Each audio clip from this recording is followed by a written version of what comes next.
Bueno, así estamos.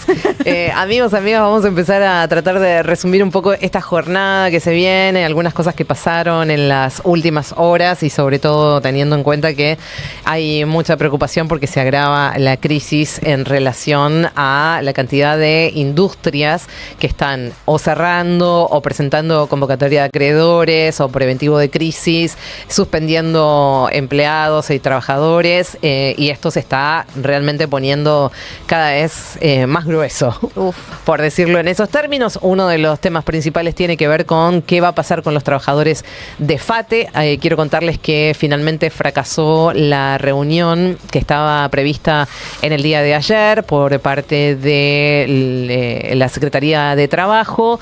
Hubo entonces una reunión de conciliación justamente en el marco de la conciliación obligatoria que dicta la Secretaría de Trabajo en el caso de FATE. Se juntaron trabajadores de parte del sindicato claramente y la empresa. No hubo un acuerdo, no hubo avances, así que va a haber una nueva reunión el 4 de marzo. Simplemente para decir que no se están poniendo de acuerdo porque la empresa está diciendo que ellos van a avanzar en cumplir la conciliación obligatoria y en abrir las fábricas, pero ellos tienen que desalojar las fábricas. Lo que ellos están diciendo, los trabajadores y desde el sindicato del SUTNA, lo que están diciendo es: nosotros no hay ningún inconveniente, ya pudieron ingresar, ya pudieron, incluso las autoridades del directorio, digamos, de la compañía de FATE ya están adentro. No entendemos por qué están utilizando esa excusa para no avanzar en lo que nosotros pretendemos, que básicamente lo que ellos quieren es seguir con sus puestos de trabajo. Claro. ¿Qué pasa del otro lado? Está claro que no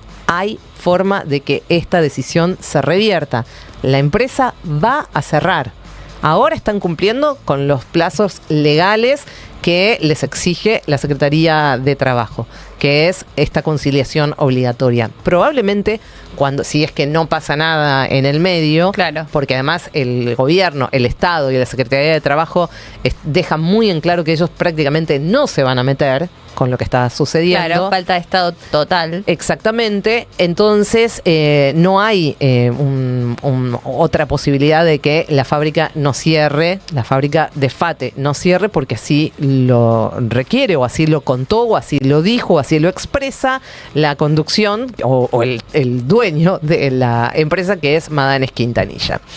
Adorni, hubo mucha gente que está hablando al respecto, denuncia nuevamente, y un poco en concordancia con aquel tuit que en algún momento había puesto Milei, conspiranoico yo, porque, bueno, recordamos que esta decisión comunicada del cierre de FATE vino unas horas antes de que comenzara el debate sobre la reforma laboral. Entonces ahí es donde de alguna manera lo que da a entender Milei es que Madanes Quintanilla se lo estaba haciendo a propósito. Un poco en esa tónica, Adorni denuncia que hubo una complicidad con la vieja política detrás del cierre de FATE que se dio justamente unos días antes de la sesión en el Congreso. Y además señaló que el dueño de la empresa prácticamente les está haciendo un boicot, sí, ¿no? Que es parte, digamos, de lo que ellos llaman el club del helicóptero, que están haciendo todo lo posible para que este gobierno se caiga. Vamos a escuchar lo que decía Adorni. Bueno, una empresa que hace 15 o 20 años que tiene problemas, que los propios trabajadores te dicen que a pesar de las decenas de paros que le hicieron, no pudieron doblegarlos, que un día antes de uno de los debates en el Congreso tome la decisión repentina de cerrar la empresa. Bueno, es subjetivo, ¿no? Es subjetivo, gente que aparte ha tenido siempre una suerte, digamos, de mal empresario de cazar en el zoológico, cuestión que nosotros, como bien sabés, rechazamos y aborrecemos. Después las conclusiones, bueno, las sacará la gente y cada uno tiene su opinión.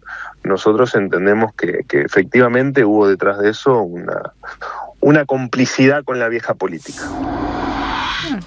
Esa es una parte de la narrativa que está teniendo el gobierno en general. Están como alineados, ¿no? Dice Patricia Bullrich, fue que dijo hace 20 años se está cerrando. Sí, y hablando de Patricia Bullrich específicamente, mete otro tema que también empieza a desperdigarse por los medios de comunicación, que es echarle la culpa al sindicato, el SUTNA, que es verdad, es un sindicato muy combativo, pero lo que ellos dicen es: nosotros hace casi 14 meses que no tenemos un aumento salarial y sin embargo no hicimos ninguna medida de fuerza a propósito de ese retraso salarial. ¿Qué nos echan la culpa a nosotros? Pero vamos a ver qué era lo que decía Patricia Bullrich.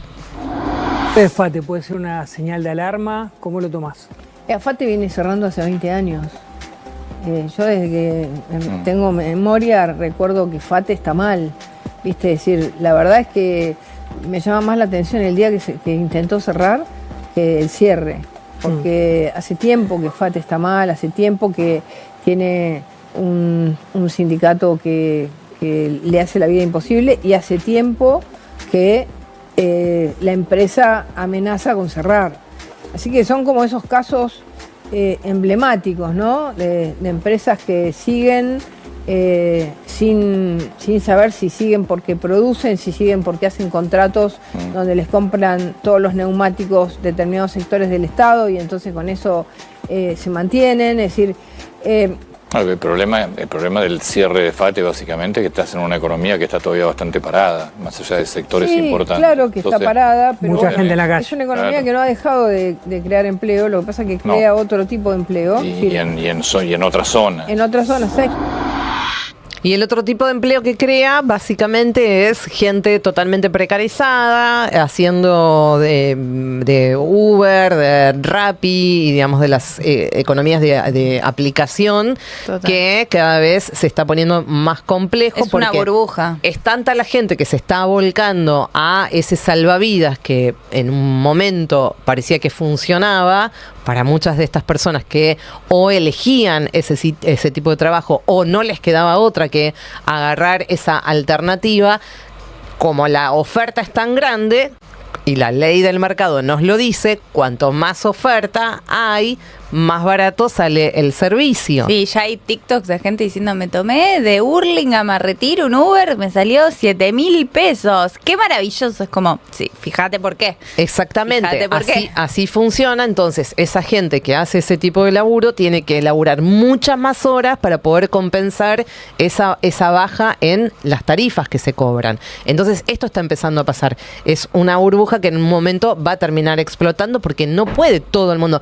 Y además nosotros estamos pensando siempre en una cuestión más relacionada con las grandes urbes, o sea, con la ciudad de Buenos Aires, con la provincia de Buenos Aires, con alguna otra ciudad de las provincias, pero en los lugares, por ejemplo, en Tucumán, en los pueblos de Córdoba, en todos los lugares donde está habiendo realmente cuestiones muy complejas de fábricas, con un montón de gente que se queda, que cierran o que suspenden y un montón de gente que se queda sin laburo.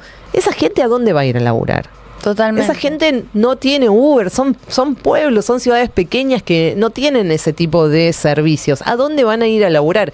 Esa es una buena pregunta para hacerle a Patricia Bullrich. Te lo dejo, una Laje. Empresa de catering te va a decir. Te lo dejo, Laje, la próxima vez que hables con Patricia Bullrich. Te la regalas. Sí. Y hablando, bueno, de esta crisis en la industria, o como muchos han dado en llamar el industricidio, para mostrar solamente alguna de todas las cuestiones que están dando vueltas, porque es una lista enorme. La cantidad de fábricas, la cantidad de empresas, de pymes, de pequeños emprendimientos que están cerrando. No sé si les pasa, a mí probablemente, como cuando te quedas un ratito más mirando algo en Instagram, por ejemplo, y después el algoritmo te va ofreciendo cada vez más de este contenido.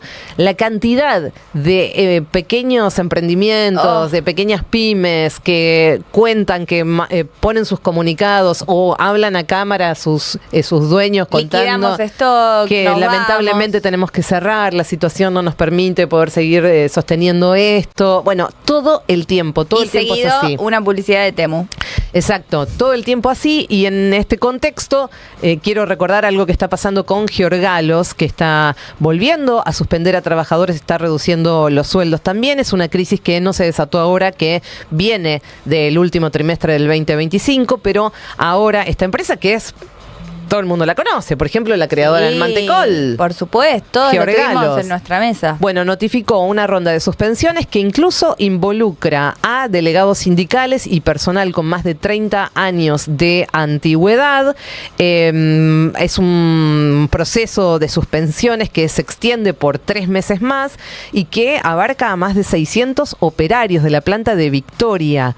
Y la reducción, además, al recorte salarial del 20%. Esto, insisto, es solamente una muestra de lo que está pasando con las industrias, no solamente con las pequeñas y medianas empresas, que era lo que habíamos empezado a ver, sobre todo en el primer periodo, ¿no? En el último tiempo del 2024, que se profundiza en el 2025, los que estamos empezando a ver ahora que esto afecta a empresas muy grandes con una cantidad de trabajadores muy importantes y que eso finalmente va a tener que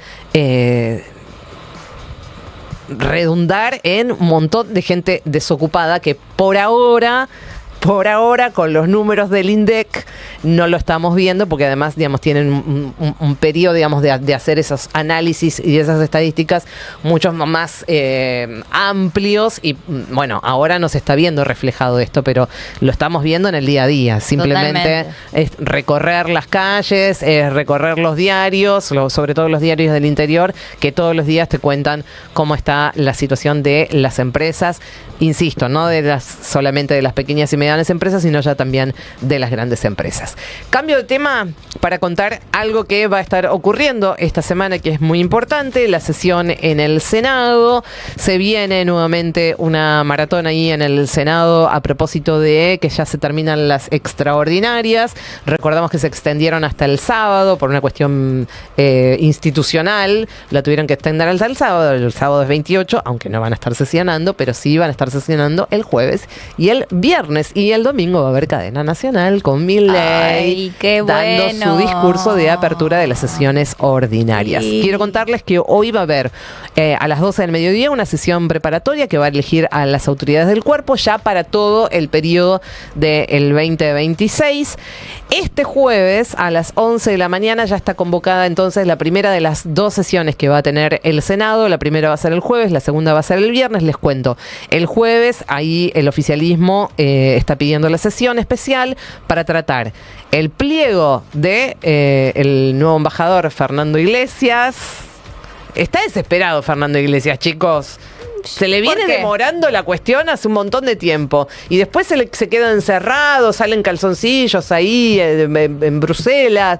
No, está desesperado el tipo. Y porque encontró ese conchavo fantástico que cobra como $20.000. Claro, él está ahí bárbaro. Quiere ratificarlo. Fírmenme la papeleta. Fírmenme la papeleta. ¿Él no está fijo? Y hasta que no lo nombren, no.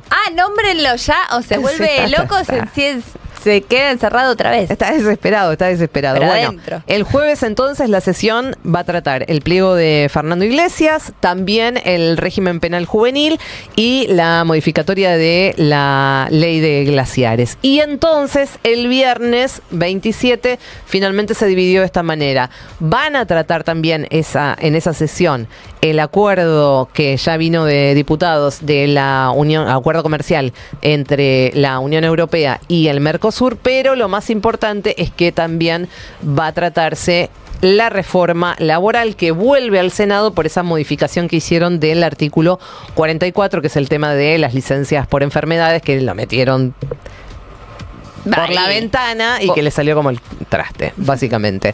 Así que, evidentemente, el viernes va a ser un día realmente muy importante, sobre todo por lo que va a estar pasando en las calles. Y ahí entonces contamos otro de los temas que se está definiendo por estas horas, que es la movilización y el paro solamente de algunos gremios. Desde los más combativos, que están nucleados en este nuevo frente que se llama Frente de Sindicatos Unidos, el FRESU, dio libertad de acción. Van a movilizar, lo que sí es que todos van a movilizar. Están tratando de presionar mucho a la CGT para que haya un paro 36 horas ya. Desde ya les digo, esto no va a ocurrir. E incluso entre los diferentes gremios hay que ver cuáles son los que convocan, además de la movilización, a un paro. Lo que ya sabemos, lo que ya tenemos en concreto es que ATE sí confirmó que va a haber paro. Vamos a escuchar lo que anoche, después de esta reunión de urgencia que habían tenido todos estos sindicatos, los más combativos, entre los que está la UOM, aceiteros, los pilotos, etcétera, y más de 100 otros sindicatos y gremios de todo el país, hubo una reunión. En esa reunión esto se da la libertad de acción y ATE lo que dice es: nosotros vamos a movilizar y también vamos a hacer un paro. Esto decía Rodolfo Aguiar. ¿Hubo definición? Sí. ¿Qué hay? Esta reforma laboral es la misma que se inició a sangre y fuego hace 50 años con la dictadura militar. No podemos permitir que salga del Congreso. Comprando votos hicieron del Senado una escribanía, pero Milei y Bullrich no pueden festejar por anticipado. Nosotros hemos decidido que hay que luchar hasta con nuestro último aliento y hasta último momento el día viernes. Por eso, desde el Frente de Sindicatos Unidos que integran ATE, la UOM, aceiteros, aeronáuticos y más de 100 organizaciones que integran las tres centrales de la CGT y de las 2 CTA, decidimos movilizar el día viernes y libertad de acción a cada una de las organizaciones. En el caso de ATE hemos resuelto además un paro nacional para ese día con movilización. No le podemos regalar la calle al gobierno. Bueno, por otra parte, hay que decir que la mesa chica de la CGT se va a reunir este miércoles para definir cuál va a ser la estrategia frente a la sesión del viernes. Como decía, ya les adelanto, están deslizando que no hay contexto para una nueva medida de fuerza y que se va a ratificar en todo caso la postura de accionar en los tribunales. A propósito de esto, muy rápidamente quiero contarles que finalmente ayer hubo... ¡Ey! ¿Qué pasó? ¿Un comunicado del PJ? Sí, comunicado del PJ. ¡Ay, qué bueno! Dirigido al pueblo trabajador, con críticas, por supuesto, a la reforma. Sí, a nosotros. A la reforma laboral. Bueno, dicen, detrás del discurso de la libertad, de la modernidad, se esconde un programa político, económico y financiero que recorta derechos históricos, debilita la negociación colectiva, extiende la jornada laboral, reduce indemnizaciones y consolida los salarios a la baja. Bueno, nos está contando de qué se trata la reforma laboral. Bueno, y el documento cierra con una advertencia, sobre todo apuntado a aquellos legisladores que apoyaron el culo o levantaron la mano para votar esto. Dice: la historia pone las cosas en su lugar, también para quienes eligieron estar del lado equivocado en relación a los diputados que ayudaron de alguna u otra manera a el oficialismo con la aprobación de esta reforma. En ese sentido, hay que decir que hubo 3 senadores que se fueron. Hablamos de Carolina Moisés, de Sandra Mendoza, que no es Sandra Mendoza la que falleció hace poco, que era la ex mujer de Coqui Capitanilla. Es otra, es una homónima, es de Tucumán, no es del Chaco. Okay. Digo porque aparecieron unas fotos, pues la pusieron a Sandra Mendoza. Claro, es confuso, es confuso. No, tremendo. Bueno, Carolina Moisés, Sandra Mendoza y Guillermo Andrada de Catamarca anunciaron que se van del interbloque al que pertenecían, interbloque popular, pero que, digamos, formaba parte de la órbita del Partido Justicialista. Ellos dicen la decisión se funda en la necesidad de reafirmar una identidad política propia y bueno, ya les anunciaron a Villarruel, que es la presidenta del Senado, que ahora son parte del bloque Convicción Federal y que bueno, vamos a ver qué es. Estos tres senadores votaron en contra de la reforma laboral. Hay que ver qué pasa entonces el viernes con estos 3 senadores. Bueno, así que de esta manera la bancada peronista va a tener por primera vez el número más bajo, prácticamente desde el comienzo de la democracia. Wow. Va a conservar la primera minoría, tiene 25 integrantes, pero el oficialismo está a un senador de tener los 2/3 de la Cámara. Así que bueno, está complejo. No quiero dejar de decir una muy buena noticia. Nosotros lo habíamos contado acá. ¿Se acuerdan que habían sumariado a muchos trabajadores, incluso a dirigentes muy importantes sindicales del Hospital Garrahan? Sí, claro. Y que estaban, bueno, prácticamente ya declarados como echados. Bueno, finalmente se dio vuelta esta situación. Vamos a escucharla a la secretaria general de ATIP de Trabajadores de El Garrahan, contando que se echó para atrás esta decisión judicial. Hola a todos y todas otra vez. Tenemos una gran noticia para contarles. La justicia laboral acaba de ordenarle a la intervención del Hospital Garrahan que tiene que suspender los sumarios que aplicó. y por ende cualquier sanción contra nosotros. Es una novedad y una bocanada de impulso para seguir adelante. Una vez más, queda claro que este equipo de salud, que las y los trabajadores del Hospital Garrahan tenemos razón. Y que a los que cuidamos y defendemos el hospital no hay que perseguirnos, hay que escucharnos. Este jueves 26 de febrero, a las 13 horas, los esperamos para hacer un abrazo enorme al hospital. Esta vez para defender y festejar este fallo que acaba de hacer justicia con todos nosotros. Hay que decir que se venía organizando ese abrazo al Garrahan el jueves y que en el medio apareció esta medida, pero a mí me parece fantástico que sigan insistiendo con hacer esta visibilización de lo que está sucediendo con el Garrahan. Buena noticia. ¿Quién da la orden de volver atrás con esto? ¿Quién? El Fuero Laboral Nacional. Son los que están defendiendo a los trabajadores bueno, ¿y quiénes son? Son los que quieren eliminar. No, digo porque todo tiene que ver con todo. Volvemos al mismo lugar de inicio. Es el Fuero Nacional, como nos viene contando Franco Misraji, que ya está acá y ahora le podemos preguntar, es el que quieren eliminar, el que quieren sacar para que el fuero laboral pase a la órbita de la ciudad de Buenos Aires, que son bastante más macristas, para ponerlo, para simplificarlo muchísimo. Pero bueno, a propósito de eso, va a haber una toma del edificio del fuero laboral y un paro por 48 horas.